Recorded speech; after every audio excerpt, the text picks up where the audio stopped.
Hi there, this is Diane, and I wanted to do a little review of a movie that I saw recently, and it was called Knowing.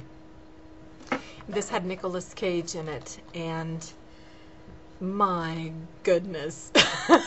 Oh my goodness. I was waiting for my friend to come in, so I was sitting alone during the previews, and the previews were so scary. I mean, the previews were so scary that I was like, what kind of a movie am I going to be watching with such scary previews?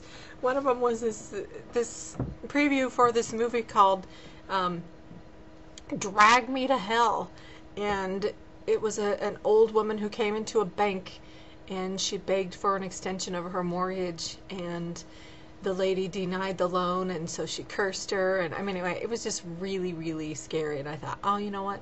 I don't like scary movies. I don't want to get, that terror in my conscience. I just don't want to do that.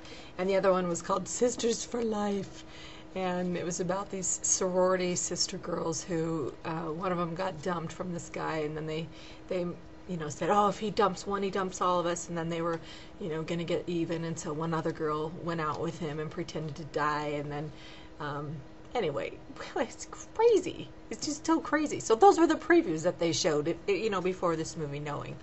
So now, to the movie Knowing. It was such a science fiction movie that I wasn't quite prepared for. I didn't know anything about it.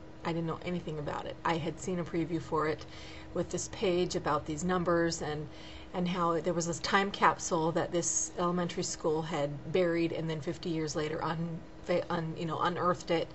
And the one kid who received the paper that had all these numbers on it by this girl who I guess could hear little whisperers or whatever. She was an older woman now, obviously, 50 years later.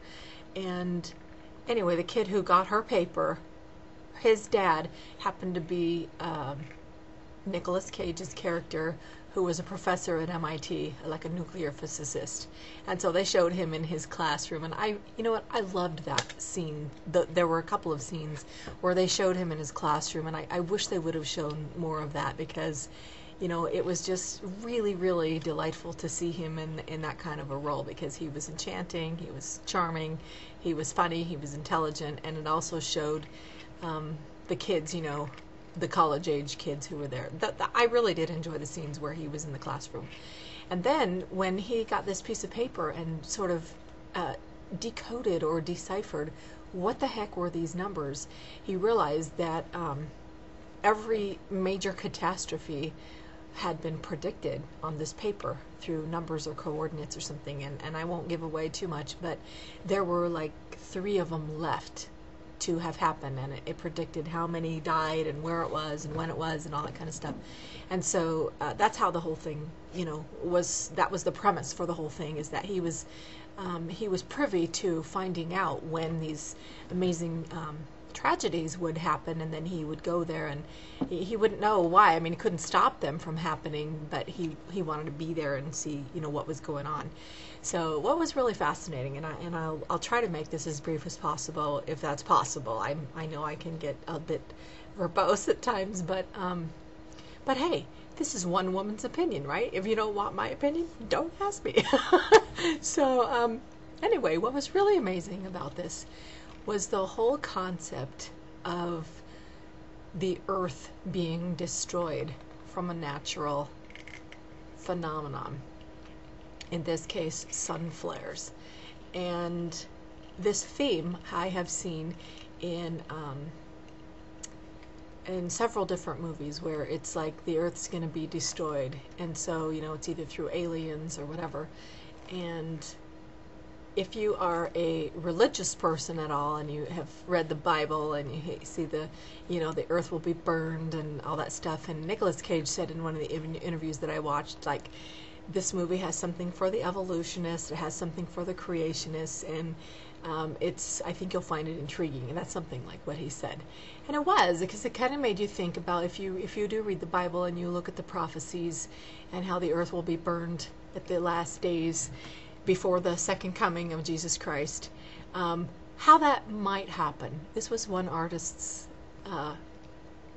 possible offering of how that might happen. And these children were chosen, and I won't say what happened to them, but they were kind of like going to be the new Adam and Eve on a new planet where they were taken up with, these aliens or whatever. So I don't know if you're one of those people that doesn't like to have the story unfolded, but I like to respect for people who don't want to do that. But in general, it was just really amazing science fiction. The effects were amazing. They looked real. And of course that's the idea of effects, but it was astounding at how real they looked. And sometimes you're like, wow, did that really happen? I remember watching Jurassic Park and going home, there are really dinosaurs. There really are dinosaurs. But anyway, so it ends in a really interesting way. It's kind of sad and it's kind of happy, and I won't give away the ending, but I think that he was right when he said there's a little something for everybody. And so I would recommend seeing Knowing. I wasn't I wouldn't be upset if my children saw it. I wouldn't be upset if my parents saw it.